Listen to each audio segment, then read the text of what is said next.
नमस्कार दोस्तों, आज आपके लिए एक बहुत महत्वपूर्ण वीडियो ख्याति से संबंधित है। आज हम इसमें सीखेंगे कि ख्याति क्या है, इसकी प्रकृति क्या है, ख्याति के मूल्यांकन की कौन कौन सी विधियां हैं और प्रत्येक विधि से संबंधित कुछ अंकीय प्रश्नों को हम हल करना सीखेंगे। आगे बढ़ने से पहले आपसे निवेदन है कि यदि यह वीडियो अच्छा लगे तो इसे लाइक करें, मेरे चैनल को सब्सक्राइब करें और अपने मित्रों को ज़रूर शेयर करें। आइए हम प्रारंभ करते हैं आज का मुख्य विषय ख्याति। सर्वप्रथम हम समझेंगे ख्याति जिसे गुडविल कहते हैं, इससे क्या आशय है। लेखांकन के दृष्टिकोण से किसी संस्था को अन्य संस्थाओं की अपेक्षाकृत अधिक लाभ अर्जित करने की क्षमता को ख्याति कहते हैं। मतलब यदि एक संस्था दूसरे संस्था की तुलना में ज़्यादा लाभ अर्जित करती है तो ज़्यादा लाभ अर्जित करने की यही क्षमता ख्याति कहलाती है। आइए अब हम ख्याति की प्रकृति के विषय में बात करें तो ख्याति अन्य व्यापारिक संपत्ति के समान एक संपत्ति होती है और व्यापार की यह एक स्थायी संपत्ति है। जिस तरह अन्य संपत्ति लाभ अर्जित करने में सहायक होती हैं, ख्याति भी लाभ अर्जित करने में सहायक होती है। ख्याति को हम अमूर्त या अदृश्य संपत्ति मानते हैं। क्यों? इसका कारण यह है कि ख्याति का कोई भौतिक स्वरूप नहीं होता, मतलब ख्याति दिखाई नहीं देती। ख्याति अन्य संपत्तियों की तरह विक्रय योग्य होती है। जिस तरह अन्य संपत्तियां बेची जा सकती हैं, ठीक इसी प्रकार से ख्याति भी बेची जा सकती है। व्यवसाय के विक्रय पर ख्याति का भी मूल्य निर्धारण कर इसका मूल्य वसूला जा सकता है। ख्याति मूल्यांकन की विधियां। तो पहली विधि है औसत लाभ आधार विधि, एवरेज प्रॉफिट मेथड। दूसरी है अधिलाभ आधार विधि, सुपर प्रॉफिट मेथड। तीसरी है पूंजीकरण विधि, कैपिटलाइजेशन मेथड। और चौथी है वार्षिकी विधि, एन्युटी मेथड। इस प्रकार ख्याति मूल्यांकन की 4 विधियां हैं। पहली विधि है औसत लाभ आधार विधि, एवरेज प्रॉफिट मेथड। इस विधि में सर्वप्रथम गत वर्षों मतलब 3, 4 या 5 वर्षों के जो भी लाभ दिए हैं उनको जोड़ा जाता है। फिर उस योग में योग के वर्षों की संख्या का भाग देकर औसत लाभ ज्ञात किया जाता है। औसत लाभ ज्ञात करने के पश्चात उस औसत लाभ में एक निश्चित संख्या का गुणा कर दिया जाता है जो कि प्रश्न में दी हुई होती है। इस प्रकार से ख्याति ज्ञात कर ली जाती है। सूत्र के रूप में हम इसे इस प्रकार से व्यक्त कर सकते हैं कि औसत लाभ बराबर गत वर्षों के लाभों का योग बटे वर्षों की संख्या। इस प्रकार से औसत लाभ आ जाएगा। अब ख्याति ज्ञात करने के लिए ख्याति बराबर औसत लाभ गुणित निर्दिष्ट संख्या होती है। इसे समझने के लिए एक एग्जाम्पल समझते हैं। पिछले 5 वर्षों के लाभ इस प्रकार हैं। 2001 में 1,20,000, 2002 में 1,50,000, 2003 में 1,70,000, 2004 में 1,90,000 और 2005 में 2 लाख रुपया। ख्याति की गणना पिछले 5 वर्षों के औसत लाभ के 3 गुनी के आधार पर करें। कभी कभी यहाँ पर 3 वर्षों के क्रय के आधार पर करें, ऐसा भी लिखा होता है। सबसे पहले हमें 5 वर्षों के लाभों का योग करना होगा। तो 5 वर्षों के लाभ क्रमशः 1,20,000, 1,50,000, 1,70,000, 1,90,000 और 2 लाख हैं। यह योग होता है 8,30,000 रुपया। अब हम औसत लाभ निकालेंगे। औसत लाभ निकालने के लिए लाभों का योग बटे वर्षों की संख्या। तो लाभों का योग है 8,30,000 और वर्षों की संख्या है 5। इस प्रकार 8,30,000 बटे 5 बराबर ये हो जाता है 1,66,000 रुपया, जो कि औसत लाभ है। अब अंत में हम ख्याति निकालेंगे। तो ख्याति बराबर औसत लाभ गुणित निर्दिष्ट संख्या। औसत लाभ है 1,66,000, निर्दिष्ट संख्या है 3 जो प्रश्न में दी गई है। इस प्रकार इसका गुणनफल 4,98,000 हो जाता है, जो कि इस फर्म की ख्याति होगी। इस प्रकार बच्चों आपने सीखा कि औसत लाभ के आधार पर ख्याति कैसे ज्ञात की जाती है। मित्रों, अब हम ख्याति मूल्यांकन की दूसरी विधि अधिलाभ आधार विधि, सुपर प्रॉफिट मेथड का अध्ययन करेंगे। इस विधि को समझने के पहले हमें यह समझना जरूरी है कि अधिलाभ क्या है। अधिलाभ का अर्थ होता है एक फर्म द्वारा कमाया हुआ वास्तविक लाभ जब उसके सामान्य लाभ से अधिक होता है, तब जो वास्तविक लाभ और सामान्य लाभ का जो अंतर होता है वही अधिलाभ कहलाता है। इसे हम इस प्रकार भी कह सकते हैं कि औसत लाभ का सामान्य लाभ पर जो अधिक होता है वह अधिलाभ कहलाता है। अर्थात अधिलाभ वह लाभ है जो एक व्यवसाय सामान्य परिस्थिति में सामान्य लाभ के ऊपर अर्जित करता है। अब हम अधिलाभ ज्ञात करने के बाद ख्याति ज्ञात करेंगे।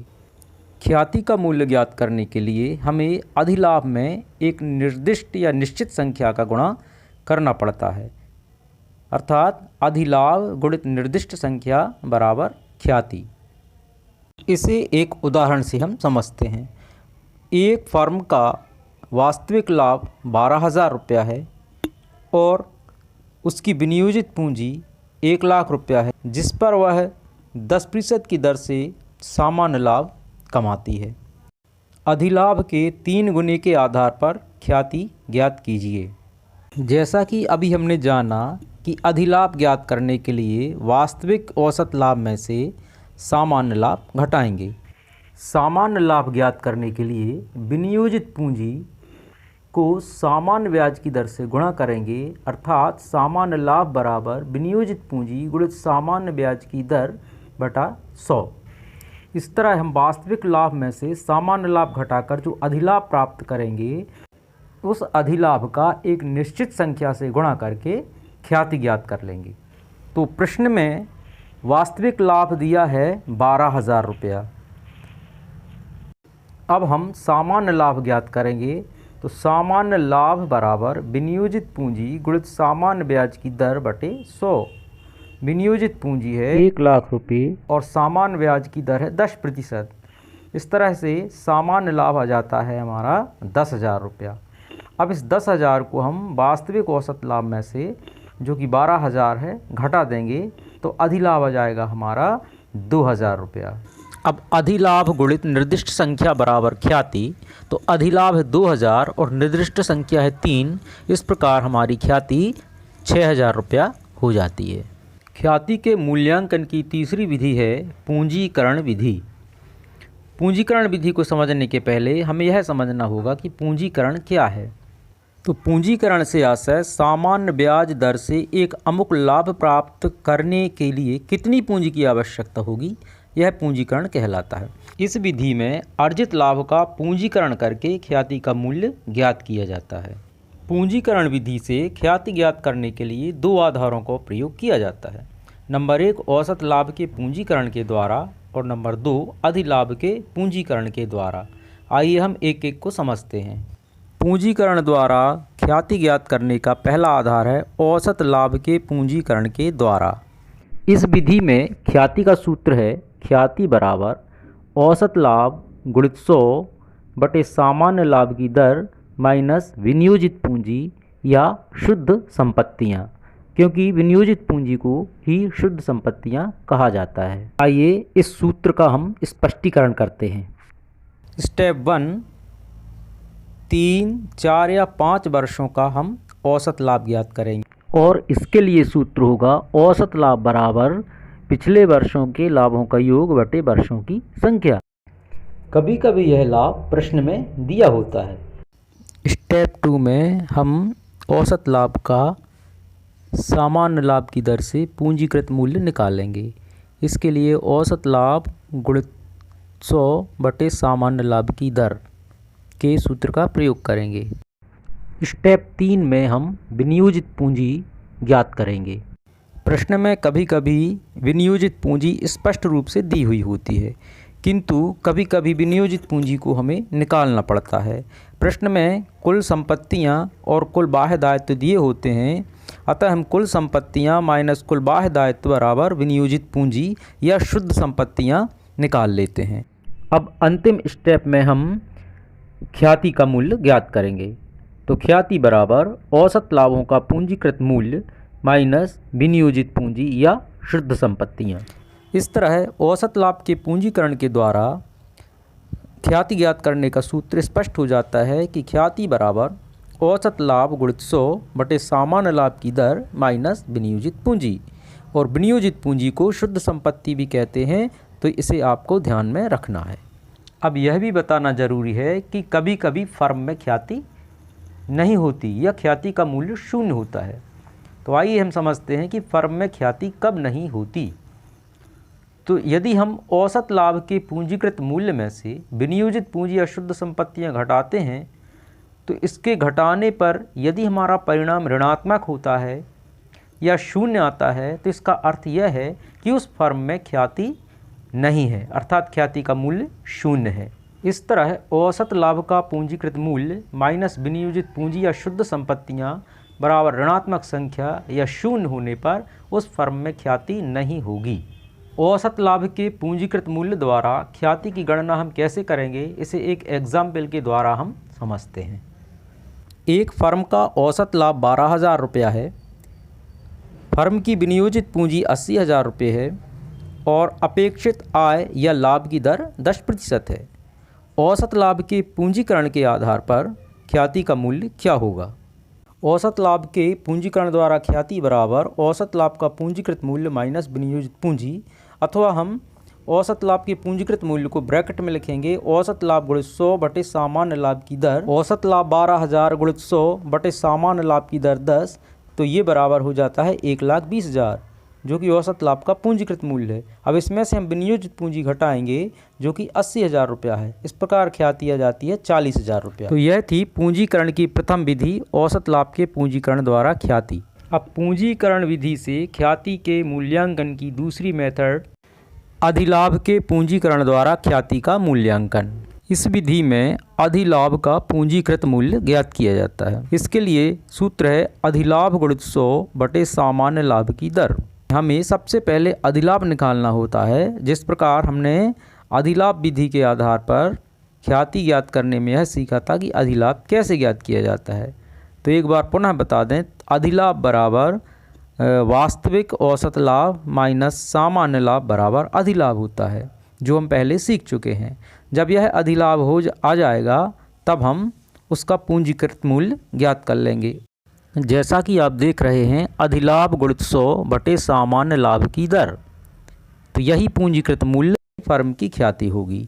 आइए इसे एक एग्जाम्पल के द्वारा हम समझते हैं। अधिलाभ के पूंजीकरण के आधार पर ख्याति का मूल्यांकन कीजिए।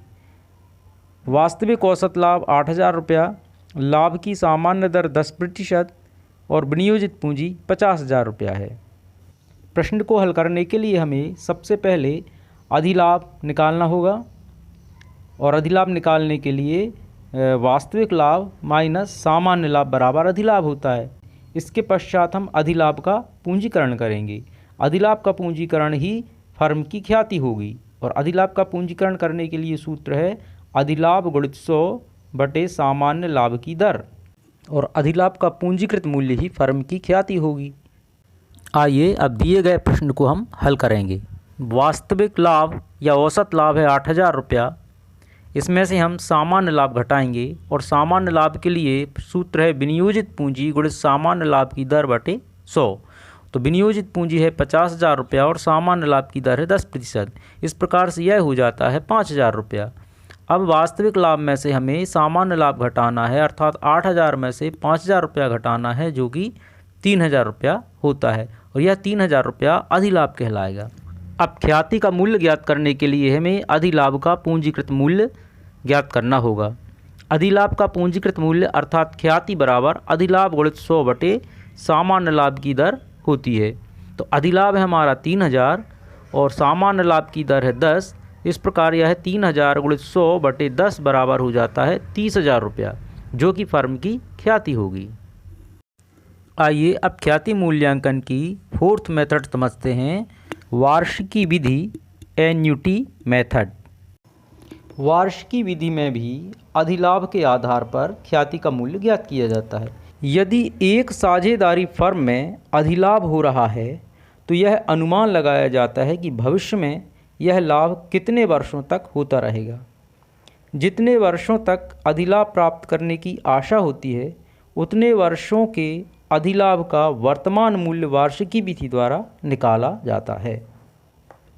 इसमें अधिलाभ का गुणा वार्षिकी विधि द्वारा 1 रुपये के वर्तमान मूल्य से किया जाता है और इसके लिए सूत्र है ख्याति बराबर अधिलाभ गुणित वार्षिकी विधि द्वारा 1 रुपये का वर्तमान मूल्य। आइए इसे एक एग्जाम्पल के द्वारा हम समझते हैं। एक फर्म का अनुमानित अधिलाभ 20,000 रुपया है। 1 रुपये का 10% की दर से 5 वर्षों में वर्तमान मूल्य 3.78 रुपया हो जाता है। तो ख्याति का मूल्य ज्ञात कीजिए। प्रश्न के अनुसार अनुमानित अधिलाभ है 20,000 रुपया और 1 रुपये का 10% की दर से 5 वर्षों में वर्तमान मूल्य दिया गया है 3.78 रुपया। अब हमें ख्याति ज्ञात करना है, तो ख्याति का सूत्र है अधिलाभ गुणित वार्षिकी विधि द्वारा 1 रुपये का वर्तमान मूल्य। तो अधिलाभ है 20,000 रुपया और वार्षिकी विधि द्वारा 1 रुपये का वर्तमान मूल्य 3.78 रुपया। तो 20,000 गुणित 3.78 बराबर 75,600 रुपया। इस प्रकार आपने समझा कि वार्षिकी विधि द्वारा ख्याति की गणना कैसे की जाती है। तो ये थी ख्याति ज्ञात करने की चारों विधियाँ। तो आशा है आपको यह वीडियो अच्छा लगा होगा और अंत में मैं पुनः निवेदन करता हूँ कि मेरे इस वीडियो को कृपया शेयर करें, अच्छा लगा हो तो लाइक करें और इस चैनल को सब्सक्राइब करें। धन्यवाद। मिलते हैं शीघ्र अगले वीडियो में।